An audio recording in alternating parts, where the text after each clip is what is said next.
If you've just been fired, watch this video. It's full of advice on next steps that you can't afford to miss and will help you be in a good position for what's next. Hi everyone, I'm Alex, founder of Areti Academy and a leader with 12 years experience driving executive compensation, product, organizational design, and I even headed HR M&A at a major bank. I've dealt with leaders at the highest levels of the organization and drafted talent strategies covering thousands of employees.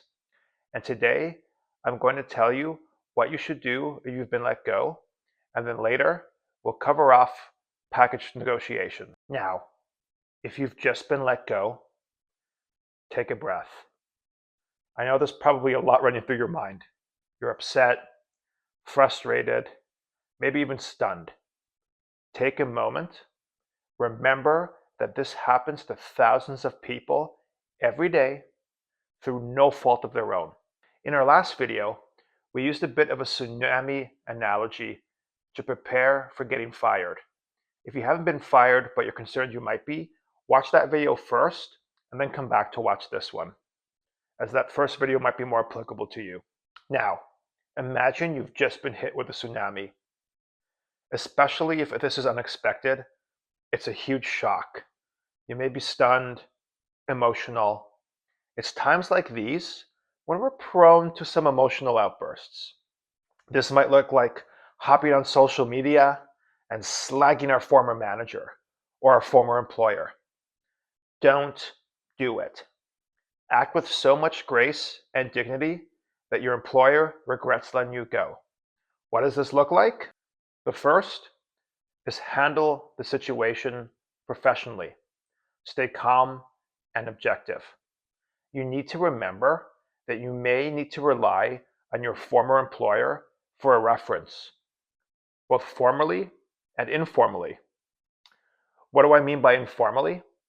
By informally, I mean any new employer that you apply to work for may have connections with your old employer, and they may ask those people what they think of you. Don't give your old employer any rope to hang you with.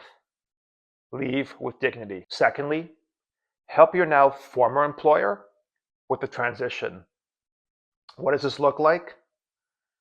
Help them secure intellectual property, physical property, and if they offer you that exit interview, I suggest you take it. On securing intellectual property, if you're emailing yourself some personal files, don't send any files to yourself that your former employer may consider proprietary.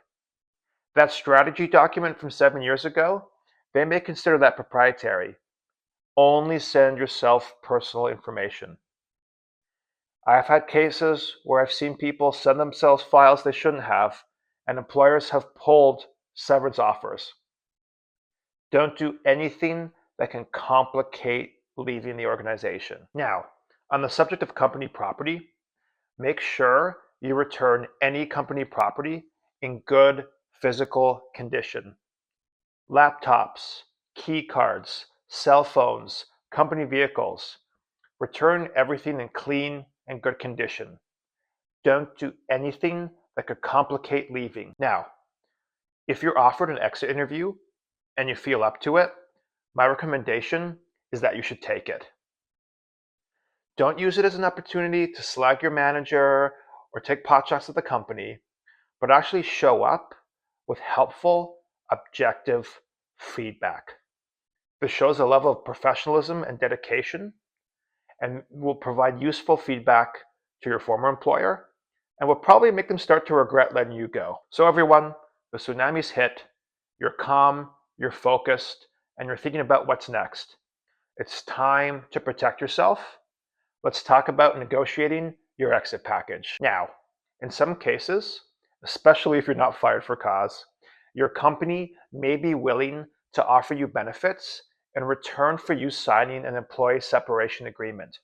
An employee separation agreement generally spells out what severance benefits you'll receive, if any, and states that you waive your right to sue for wrongful dismissal or additional severance benefits should you accept their offer.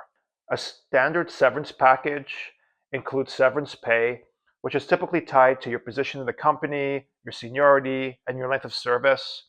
It might include stock options and other benefits that would be specific to your role in the company. And while you may feel a lot of pressure to sign this, do not sign the document right away. Take it home, take a day or two, think it over, and depending on the amount of money involved, consider getting a second opinion from someone like an employment lawyer.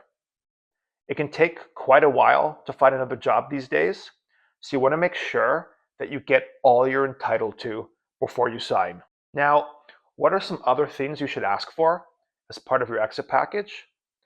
Well, oftentimes, companies are willing to provide career transition assistance, which is commonly known in the industry as outplacement. This is support provided to departing employees designed to help them find new jobs. While the quality of these programs tends to vary widely, they often provide career coaching, resume writing, interview prep support. If your employer has not offered this service, it really doesn't hurt to ask. Another thing you should ask for is an education payment. These days, a lot of employees are being let go for technological reasons or the advent of AI. If your employer tells you the reason for your departure is that they don't think you have the skills to compete, it can't hurt to ask them for an education payment. This usually comes in the form of a lump sum that you can deploy towards upgrading your skills. Especially if your employer has mentioned you no longer have the skills to compete, it can't hurt to ask them to help you upskill. Another entitlement you should ask for is a short-term extension of your health benefits, especially mental health coverage.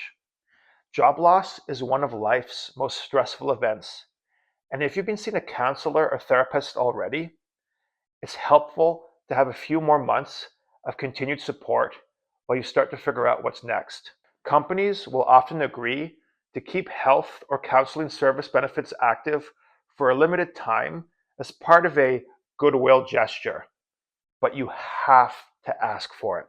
So ask. If I can offer you a little bit of advice on negotiation, don't go back with all your demands at once.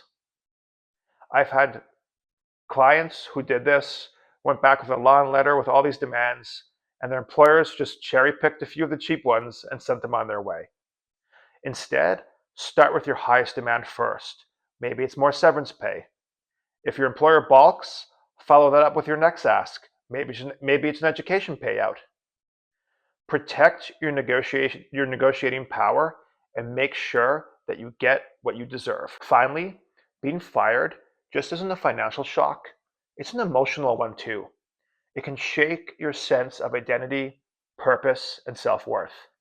So if you're struggling to process this, please know that's normal. Many employers include access to counseling or employee assistance programs as part of the severance packages, and that support can help you regain your balance, structure, and confidence. If you're experiencing burnout, anxiety, or just need someone to talk to, consider reaching out to a licensed mental health professional.